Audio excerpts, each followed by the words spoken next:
আমার মা আমার স্ত্রীকে খোঁজার জন্য আমার ছোট ভাইয়ের রুমের দিকে গিয়ে দরজার পর্দা ফাঁক করে তাকাতেই দেখলেন আমার স্ত্রী আমার ছোট ভাইয়ের সাথে অন্তরঙ্গ মুহূর্ত পার করছে। সে দৃশ্য দেখার সাথে সাথে আমার মা সেন্সলেস হয়ে ফ্লোরে পড়ে গেল। মা পড়ে যাবার শব্দ শুনে ওরা দুজনেই চমকে উঠল। তাড়াতাড়ি খাট থেকে নেমে মায়ের দিকে চলে আসলো। এদিকে বিদেশে চলে যাওয়ার জন্য আমি যখন দরজার সামনে দাঁড়িয়েছিলাম মায়ের পড়ে যাওয়ার শব্দটা আমার কানে আসলো। তাই আমি দৌড়ে ছোট ভাইয়ের রুমের দিকে গেলাম। আমার বাবাও দৌড়ে আসলেন। বাবাকে আর আমাকে দেখে আমার স্ত্রী এবং ছোট ভাই কিছুটা ভয় পেয়ে গেল। বাবা বলল, কিরে মুন্না, তোর মা সেন্সলেস হয়ে পড়ে গেল কেন? মুন্না আমতা আমতা গলায় বলল, সেটা তো জানি না, ভাইয়া বিদেশ চলে যাচ্ছে, তাই ভাবি আমাকে ডাকতে এসেছিল। এসেই দেখলেন আমার বিছানার চাদরটা এলোমেলো, তাই ভাবে বিছানার চাদরটা ঠিক করে দিচ্ছিল, আর আমি পাশে দাঁড়িয়ে মাথার চুলগুলো আঁচড়াচ্ছিলাম। এর মধ্যে হঠাৎ মাকে পড়ে যেতে শুনলাম। আমার ছোট ভাই কত সুন্দর করে ইনিয়ে বিনিয়ে মিথ্যা কথা বলে আমাদেরকে বুঝ দিয়ে দিলেন। পাশে দাঁড়ানো আমার স্ত্রী বলল, মুন্না, এভাবে দাঁড়িয়ে না থেকে গ্লাসে করে একটু পানি আনো, মায়ের মুখে পানি ছেটাতে হবে। তারপর আমার ছোট ভাই মুন্না পানি আনতে চলে গেল। আমি আর বাবা মাকে ধরাধরি করে মুন্নার খাটের উপর শোয়ালাম। এর মধ্যে মুন্না পানি নিয়ে আসলো। বাবা মুন্নার হাত থেকে পানির গ্লাসটা নিয়ে মায়ের মুখে ছেটাতে লাগলেন। একটু পরে মায়ের সেন্স ফিরে এলো। মা ধীরে ধীরে চোখ মেলে আমাকে ও বাবাকে দেখলেন। তারপর মাথা ঘুরিয়ে আমার ছোট ভাই এবং স্ত্রীকে দেখে আবারও সেন্সলেস হয়ে গেলেন। বাবা বলল, এ কি, তোর মা তো আবার সেন্সলেস হয়ে গেল। আমি বুঝতে পারলাম মা অনেক বড় শক খেয়েছে। বাবা আবারও মায়ের মুখে পানি ছেটাতে লাগলেন। তারপর ধীরে ধীরে মা সুস্থ হলো। বাবা বলল, বাবুর মা, তোমার কি হয়েছে? তুমি হঠাৎ করে সেন্সলেস হয়ে গেলে কেন? বাবার এমন প্রশ্ন শুনে মুন্না এবং ইভা একজন আর একজনের দিকে তাকাচ্ছিল। ওরা ভয় পেয়ে গেল। এই যদি মা বিষয়টা সবার সামনে বলে দেয়, ভয়ে ওদের গলা শুকিয়ে গেল। বাবার প্রশ্নের উত্তর দেওয়ার আগে মা একবার ইভার মুখের দিকে তাকালেন, আর একবার মুন্নার মুখের দিকে তাকালেন। ওরা ভয়ে মায়ের দিকে তাকাতে পারছে না। মা যদি ঘটনাটা এই মুহূর্তে আমার আর বাবার সামনে বলে দেয়, তাহলে ওদের অবস্থা কি হবে? পরিস্থিতিটা বুঝে মা বলল, বাবু বিদেশ চলে যাচ্ছে তো, তাই সকাল থেকে আমার মন ভালো নেই। মুন্নাকে আর বৌমাকে ডাকতে এসে দরজার সাথে ধাক্কা লেগে মাথা ঘুরে পড়ে গিয়েছি। আমার ছোট ভাই এবং স্ত্রী হাঁপ ছেড়ে বাঁচলো। মায়ের এমন কথা শুনে ওরা খুশি হয়ে গেল। মা মিথ্যা বললেও আমি কিন্তু ব্যাপারটা বুঝতে পেরেছিলাম, তাই নিজেকে কন্ট্রোল করে নিয়ে বললাম, ফ্লাইটের সময় হয়ে আসছে, আমি তাহলে এখন আসি। বাবা বলল, আমিও তোর সাথে যাব। মুন্না, তুইও যাবি নাকি? মুন্না আমতা আমতা করে বলল, আমি গিয়ে কি করব? ভাইয়া তো বিমানবন্দরের ভেতরে ঢুকে গেলে ওনার সাথে আর কথা বলতে পারবো না, বাহিরে দাঁড়িয়ে থাকতে হবে। সাথে সাথে আমার স্ত্রী মুন্নার সাথে তাল মিলিয়ে বলল, হ্যাঁ বাবা, সামনে মুন্নার পরীক্ষা, ও গিয়ে কোনো লাভ হবে না। আর তাছাড়া আপনার ছেলেও তো আজকে প্রথম বিদেশ যাচ্ছে না। প্রথম যারা বিদেশ যায় ওদেরকে বিমানবন্দরে দিয়ে আসতে হয়, তাই না বাবু? দেখলাম আমার স্ত্রীর এত কিছুর পরও শিক্ষা হয়নি, সে এখনো আমার ছোট ভাইয়ের দিকে টানছে। আমি একটা দীর্ঘশ্বাস ছেড়ে বললাম, ঠিক বলেছ মুন্না, বিমানবন্দরে গিয়ে কি হবে, সে এখানে থাকুক। বাবা, তোমারও যেতে হবে না, আমি একাই যেতে পারবো। বাবা বলল, না না, আমি তোর সাথে যাব। মা বলল, হঠাৎ করে শরীরটা খারাপ হয়ে গেছে, না হলে আমিও তোর সাথে যেতাম। তারপর আমিও বাবা সবার কাছ থেকে বিদায় নিয়ে বিদেশের উদ্দেশ্যে চলে আসলাম। কিছুক্ষণ আগে আমি বাংলাদেশ থেকে প্রবাসে চলে এসেছি। প্রবাসে আমি যে রুমে থাকি সেই রুমে এসে বসেছি মাত্র, এমন সময় আমার প্রবাসী বন্ধু কানন রুমে এসে আমাকে দেখে ভূত দেখার মতো তাকিয়ে রইল। তার এভাবে তাকিয়ে থাকার কারণটা আমি বুঝতে পেরেছি, কারণ মাত্র 5 দিন আগে আমি বাংলাদেশে গিয়েছিলাম। এক সপ্তাহ না হওয়ার আগে আবারও বিদেশ চলে এসেছি দেখে সে এভাবে আমার দিকে তাকিয়ে আছে। আমি তাকে দেখে বললাম, কিরে কানন, এভাবে তাকিয়ে আছিস কেন? আমি কি সত্যি দেখছি? তুই কি বাবু না অন্য কেউ? আরে বেটা, আমি বাবু। গত 5 দিন আগে দেশে গেলি, 6 দিনের দিন আবার প্রবাসে চলে আসলি, ব্যাপারটা কি? আমি কেন প্রবাসে চলে এসেছি সেই কারণটা তার কাছে লুকিয়ে গেলাম। মিছে মিছে বললাম, প্রবাসে অনেক ভালো রে, দেশে মন বসে না। গত 5 দিন কিভাবে যে ছিলাম সেটা আমি আর আল্লাহ জানে, তাই আবার বাধ্য হয়ে প্রবাসে চলে আসলাম। আরে বেটা, দেশে শুনলাম তোর বউ আছে, মা আছে, বাবা আছে, ছোট্ট একটা ভাইও আছে, তবু কেন দেশে তোর মন টিকবে না? কারণের প্রশ্ন শুনে আমি থমকে গেলাম। সত্যি তো, দেশে তো আমার মা, বাবা, ভাই সবাই আছে, কিন্তু আমার স্ত্রীর সাথে যে আমার ছোট ভাইয়ের পরকীয়া, সেটা আমি কিভাবে কাননকে বলি? শত কষ্ট বুকে চেপে তাকে বললাম, দেশে মন টিকছে না, সেখানে মা, বাবা, বউ, ভাই কি করবে? তারপর কানন বলল, আচ্ছা সব কথা পরে শুনবো, অনেক দূর থেকে বিমানে জার্নি করে এসেছিস, এখন ফ্রেশ হয়ে নে, আমি রান্না বান্না করতে যাচ্ছি। বলেই কানন চলে গেল। আর আমি মনে মনে ভাবতে লাগলাম, কেন আমার জীবনটা এমন হলো? আমার স্ত্রী আমি থাকা সত্ত্বেও কেন আমার ছোট ভাইয়ের সাথে সম্পর্ক গড়ে তুলবে? আমি প্রবাসী, তাই কি আমার দোষ? আমি কেন প্রবাসে আছি সেটার উত্তর কি আমার ছোট ভাই এবং স্ত্রী কেউ একবারও ভেবে দেখেছে? যাদের সুখের জন্য আমি প্রবাসে পড়ে আছি তারাই আমার সুখ চায় না। প্রবাসীরা বিয়ে করতে গেলেও কষ্ট, কোনো গার্ডিয়ান সহজে তার মেয়েকে কোনো প্রবাসীর হাতে তুলে দিতে চায় না। তার প্রমাণ আমি নিজে। যেবার আমি ইভাকে বিয়ে করেছিলাম সেবার দেশে গিয়ে বিয়ে করার জন্য আমি অনেকগুলো মেয়ে দেখেছিলাম। করছিলাম, কিন্তু প্রবাসী শুনলে কেউ তার মেয়েকে প্রবাসী স্বামীর হাতে দিতে চায় না। মনে পড়ে গেল সেদিনের কথা। সেদিন আমার জন্য 18 নম্বর বিয়ের পাত্রী দেখতে যাওয়ার কথা। বাবা মা রেডি হয়ে ড্রয়িং রুমে বসে আছেন। এর আগে 17টা বিয়ের পাত্রী দেখেছি, কোনোটাতে আমার পছন্দ হয়নি, আবার কোনোটাতে পছন্দ হলেও আমি প্রবাসী বলে ওরা মেয়ে দিতে চাইনি। এভাবে করতে করতে 17টা মেয়ে দেখা হয়ে গেল। আজ যাচ্ছে 18 নম্বর পাত্রী দেখতে। আমি পাত্রী দেখতে যাওয়ার জন্য নিজের রুমে রেডি হচ্ছিলাম। ওদিকে বাবা মা ড্রয়িং রুমে বসে বসে কথা বলছেন। মা বলল, ঘটক তো এখনো এলো না, এদিকে মুন্না যে কোথায় গেল তারও আসার নামগন্ধ নেই। বাবা বলল, মেয়ে দেখতে গেলে এমন তাড়াহুড়ো করতে নেই, বিয়ের ব্যাপারে 1000টা কথা হবে, তার মধ্য থেকে বেছে একটা সিদ্ধান্ত নিতে হবে। ছেলেটার জন্য দেখতে দেখতে 17টা মেয়ে দেখলাম, একটা বিয়ের সম্বন্ধ পাকাপোক্ত করতে পারলাম না। বাবা বলল, জন্ম মৃত্যু বিয়ে এগুলো আল্লাহর হাতে, বাবুর সাথে যে মেয়ের জোড়াগাথা আল্লাহ ঠিক করে রেখেছেন, খুঁজতে খুঁজতে দেখবে আমরা ঠিকই ওই মেয়ে পেয়ে যাব। এমন সময় ফাহিম ঘটক পান চিবোতে চিবোতে সেখানে আসলেন। ঘটককে দেখে বাবা বলল, কিরে ঘটক, তোমার আসতে এত লেট হলো কেন? ঘটক বলল, আপনাদেরটা আমার লস প্রজেক্ট। মা বলল, আমাদেরটা তোমার লস প্রজেক্ট কেন হবে? কারণ আপনার ছেলে প্রবাসী, কোনো মেয়ের বাবা মা তার মেয়েকে প্রবাসী ছেলের হাতে দিতে চায় না। সাথে সাথে বাবা বলল, এটা তুমি মিথ্যা বলেছো ঘটক, যদি প্রবাসীরা বউ না পাবে তাহলে এতগুলো প্রবাসী বিয়ে করেছে কিভাবে? আমি কি বলেছি পায় না? পায়, তবে সহজে কেউ তার মেয়ের সাথে প্রবাসী ছেলের বিয়ে দিতে চায় না। ঘটকের মুখে এমন কথা শুনে মা বলল, আজকে যে মেয়েটা ঠিক করেছো ওই মেয়েটাকে আমার প্রবাসী ছেলের সাথে বিয়ে দিবে তো? দিতে পারে, কারণ মেয়ে আর মেয়ের ভাবি ছাড়া এখানে আর কেউ থাকে না। ঘটকের কথা শুনে বাবা বলল, কেন? মেয়ের মা বাবা ভাই ওনারা কোথায়? মেয়ের মা বাবা থাকে গ্রামে, একমাত্র বড় ভাই থাকে প্রবাসে। মেয়ে এখনো ক্লাস 9-এ পড়ে, ভাবি আর মেয়ে একা থাকেন। মেয়ে ক্লাস 9-এ পড়ে শুনে মা বলল, এত ছোট মেয়ের সাথে আমার ছেলেকে বিয়ে দিবে তো? মায়ের কথা শুনে ঘটক একগাল হাসি দিয়ে বলল, সমস্যা কি, আপনার ছেলে বিদেশে চলে যাবে আর মেয়ে এখানে লেখাপড়া করবে। বাবা বলল, আচ্ছা সেটা না হয় পরে দেখা যাবে, এখন বাবুকে ডাকো, দেরি হয়ে যাচ্ছে তো। বাবার কথা শুনে মা আমাকে ডাকতে লাগলেন, বাবু, এই বাবু, তুই কি এখনো রেডি হসনি? এমন সময় আমি সেখানে প্রবেশ করলাম। এই তো আমি রেডি, মুন্না কোথায়? ওকে দেখছি না যে।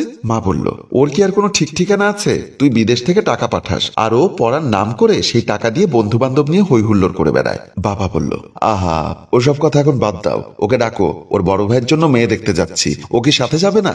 বাবার কথা শুনে মা বলল, মুন্না ঘরে থাকলে তো যাবে, সে সকালবেলায় কলেজের নাম করে বের হয়েছে, এখনো আসেনি। মায়ের কথা শুনে ঘটক বলল, বিয়ে তো আপনার ছোট ছেলে করবে না, যে বিয়ে করবে সে তো সাথে আছে, তাহলে আর সমস্যা কি? বিয়ের কথাবার্তা ঠিক হয়ে গেলে তারপর না হয় একদিন আপনার ছোট ছেলে গিয়ে মেয়ে দেখে আসবে। ঘটকের কথার সম্মতি দিয়ে আমরা সবাই যখন মেয়ে দেখতে বের হয়ে গেলাম, দরজা থেকে বের হতেই দেখলাম আমার ছোট ভাই মুন্না কলেজ থেকে এসেছে। আমি তাকে দেখে বললাম, তোর কলেজ থেকে আসতে এত লেট হলো কেন? আমরা দরজায় দাঁড়িয়েছি, তুই তাড়াতাড়ি গিয়ে পোশাক চেঞ্জ করে আয়। আমার কথা শুনে মুন্না বলল, কেন বলো তো ভাইয়া? সাথে সাথে আমার মা বলল, আরে তোর বড় ভাইয়ের জন্য মেয়ে দেখতে যাচ্ছি, তুই সাথে যাবি না? মায়ের এমন কথা শুনে মুন্না বলল, বড় ভাইয়ের জন্য মেয়ে দেখতে যাব? তোমার মাথা ঠিক আছে? বাবা বলল, কেন, গেলে সমস্যা কি? বড় ভাইয়ের জন্য এ পর্যন্ত প্রায় 16 থেকে 17টা মেয়ে দেখেছো, কোনো মেয়ের গার্ডিয়ান তার মেয়েকে প্রবাসীর হাতে দিতে চায় না, তাই বলছিলাম কি বড় ভাইয়ের জন্য না বলে আমাকে দেখিয়ে একটা মেয়ে ঠিক করে এনে বড় ভাইয়ের সাথে বিয়ে পড়িয়ে দাও। মুন্নার কথা শুনে আমার কিছুটা কষ্ট হলেও সেটাকে কষ্ট হিসাবে নিলাম না।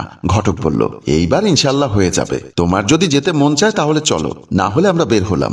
ঘটকের কথা শুনে মুন্না বলল, যান যান, আপনারা যান, আমি যাব না। বলেই মুন্না রুমের ভিতরে ঢুকে গেল। আমরা নিরুপায় হয়ে মেয়ে দেখার জন্য চলে গেলাম। মেয়ে দেখতে এসে আমরা ড্রয়িং রুমে বসে আছি। বাবা বলল, কিরে ঘটক, সে কতক্ষণ ধরে বসে আছি, এখনো মেয়ে নিয়ে আসছে না কেন? ঘটক বলল, আমি তো আগেই বলছি, ওনারা ননদ ভাবির সংসার, মা বাবা থাকে গ্রামে আর একমাত্র ভাই থাকে প্রবাসে, মেয়ের ভাবি হয়তো বা মেয়েকে সাজিয়ে গুছিয়ে আনতে লেট হচ্ছে।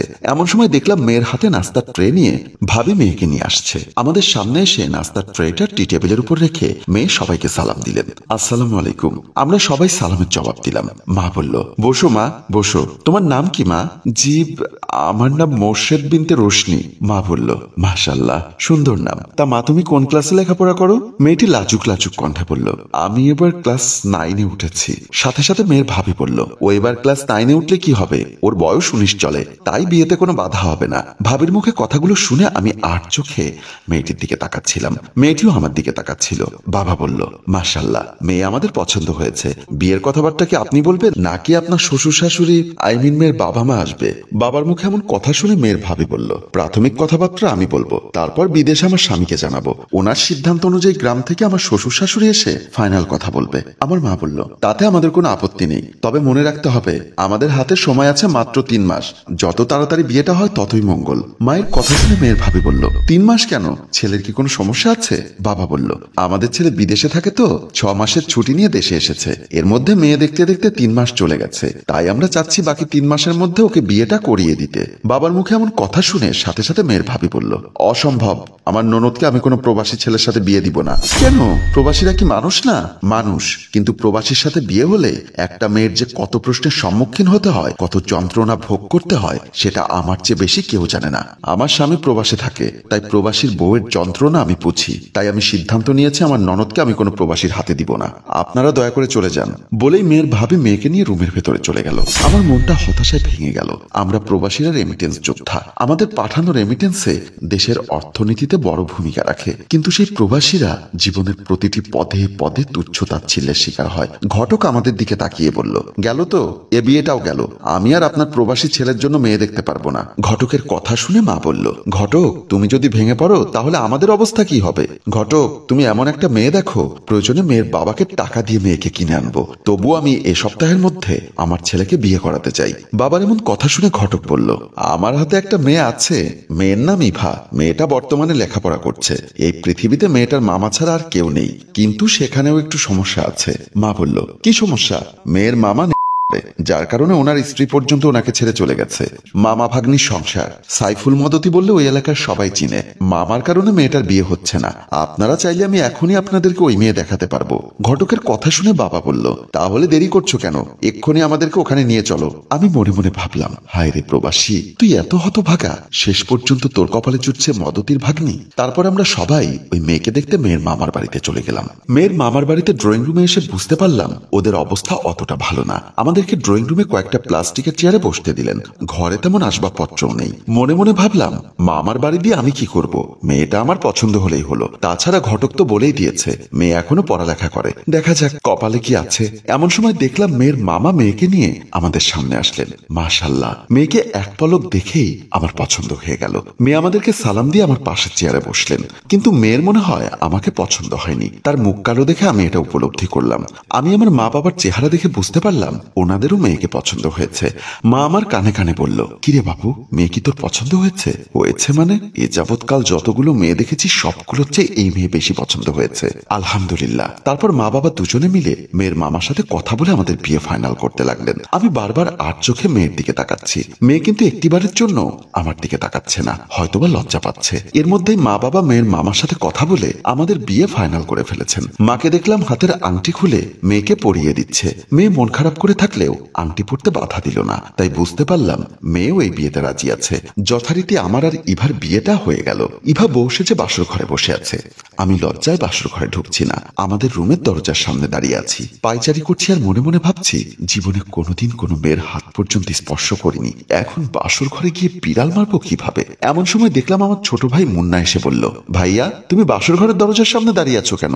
দেখি সাইড দাও, আমি আগে গিয়ে তোমার বউয়ের মুখ দেখি।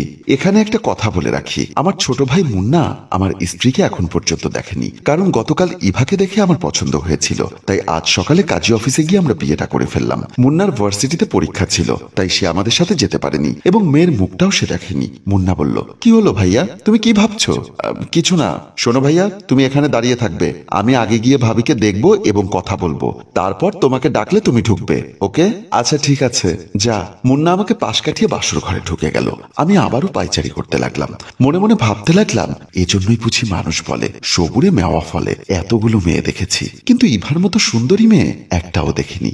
যাক, প্রবাস জীবন সার্থক হলো, এমন সুন্দর ফুটফুটে একটা বউ পেলাম। কথাগুলো ভাবছি আর পায়চারি করছি। এর মধ্যে কেটে গেল প্রায় 1 ঘন্টা। আমার ছোট ভাই মুন্না যে বাসর ঘরে ঢুকেছে তার কোনো সারা শব্দ পাচ্ছি না। সে বলেছিল আমাকে ডাকবে, কিন্তু এখনো ডাকছে না। ব্যাপারটা কি তা জানার জন্য আমি দরজা খুলে বাসর ঘরে ঢুকলাম। বাসর ঘরে ঢুকেই আমি চমকে উঠলাম, এটা কিভাবে সম্ভব? হ্যালো হ্যালো ভিউয়ার্স, প্রথম পর্বের ব্যাপক সাফল্যের পর আমরা উক্ত গল্পের দ্বিতীয় পর্ব নিয়ে এসেছিলাম। এই গল্পেও আপনাদের সহযোগিতা পেলে আগামীকাল এই গল্পের তৃতীয় পর্ব নিয়ে আপনাদের সামনে হাজির হব। একটা কথা মনে রাখবেন, যে গল্পের ভিউজ এবং কমেন্ট কম হয় আমরা সে গল্পের নেক্সট এপিসোড তৈরি করি না। তাই উক্ত গল্পের তৃতীয় পর্ব দেখতে চাইলে বেশি বেশি কমেন্ট করুন এবং আপনার ফেসবুকে শেয়ার করে আমাদের সাথেই থাকুন। ধন্যবাদ।